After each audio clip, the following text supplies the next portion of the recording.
United States.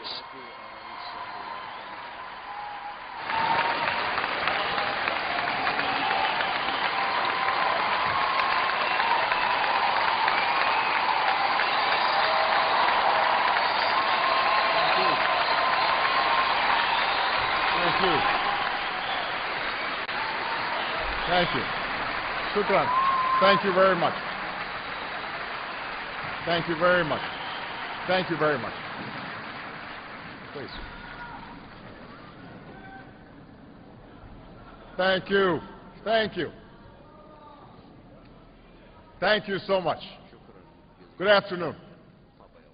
I am honored to be in the timeless city of Cairo and to be hosted by two remarkable institutions.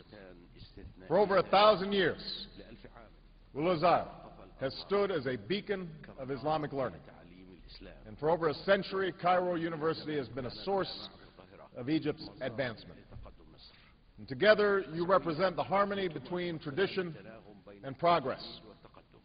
I'm grateful for your hospitality and the hospitality of the people of Egypt.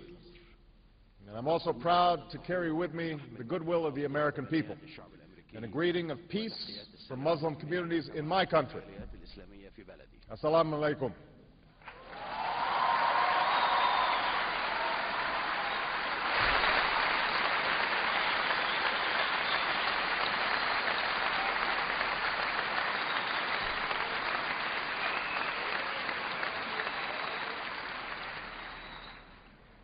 We meet at a time of great tension between the United States and Muslims around the world. Tension rooted in historical forces that go beyond any current policy debate. The relationship between Islam and the West includes centuries of coexistence and cooperation, but also conflict and religious wars. More recently, tension has been fed by colonialism that denied rights and opportunities to many Muslims, and a Cold War in which Muslim-majority countries were too often treated as proxies without regard to their own aspirations.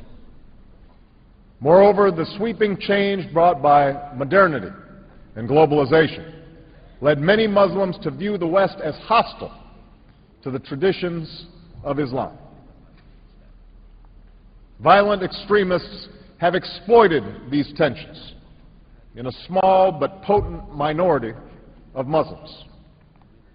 The attacks of September 11th, 2001, and the continued efforts of these extremists to engage in violence against civilians has led some in my country to view Islam as inevitably hostile not only to America and Western countries, but also to human rights. All this has bred more fear and more mistrust. So long as our relationship is defined by our differences, we will empower those who sow hatred rather than peace, those who promote conflict rather than the cooperation that can help all of our people achieve justice and prosperity. And this cycle of suspicion and discord must end. I've come here to Cairo to seek a new beginning between the United States and Muslims around the world, one based on mutual interest and mutual respect, and one based upon the truth that America and Islam are not exclusive and need not be in competition.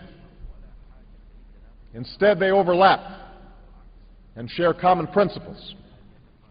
Principles of justice and progress, tolerance, and the dignity of all human beings. I do so recognizing that change cannot happen overnight. I know there's been a lot of publicity about this speech, but no single speech can eradicate years of mistrust. Nor can I answer in the time that I have this afternoon all the complex questions that brought us to this point. But I am convinced that in order to move forward, we must say openly to each other the things we hold in our hearts and that too often are said only behind closed doors. There must be a sustained effort to listen to each other, to learn from each other, to respect one another, and to seek common ground. As the Holy Quran tells us, be conscious of God and speak always the truth.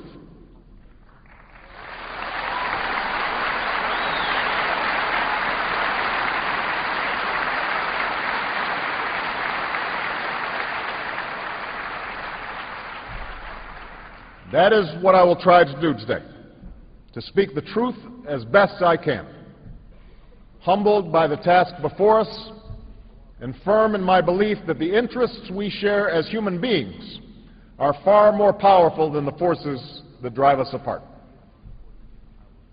Now, part of this conviction is rooted in my own experience.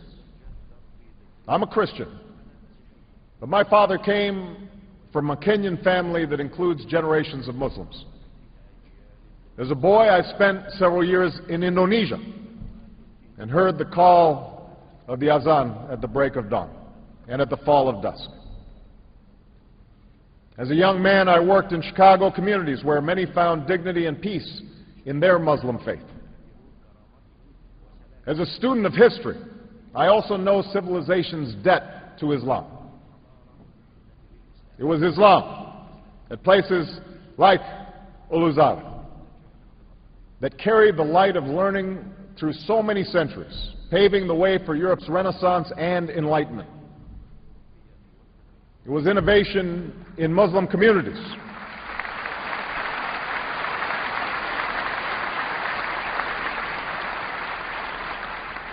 It was innovation in Muslim communities that developed the order of algebra, our magnetic compass and tools of navigation, our mastery of pens and printing, our understanding of how disease spreads and how it can be healed. Islamic culture has given us majestic arches and soaring spires, timeless poetry and cherished music, endless poetry and places of peaceful contemplation. And throughout history, Islam has demonstrated through words and deeds the possibilities of religious tolerance and racial equality.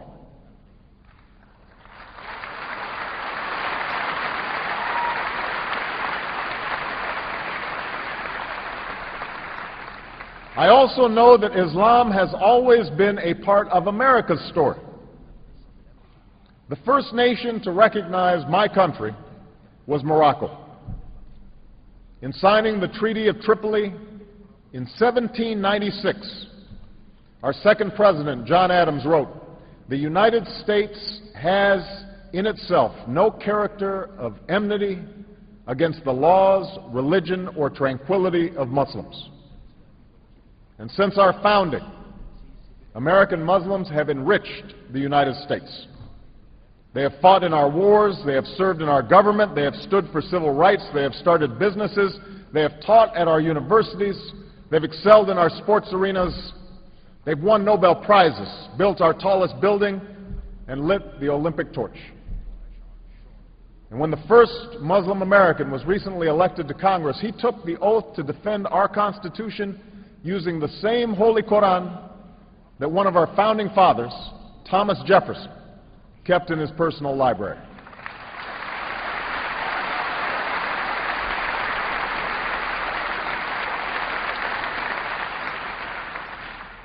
So I have known Islam on 3 continents before coming to the region where it was first revealed. That experience guides my conviction that partnership between America and Islam must be based on what Islam is, not what it isn't. And I consider it part of my responsibility as President of the United States to fight against negative stereotypes of Islam wherever they appear.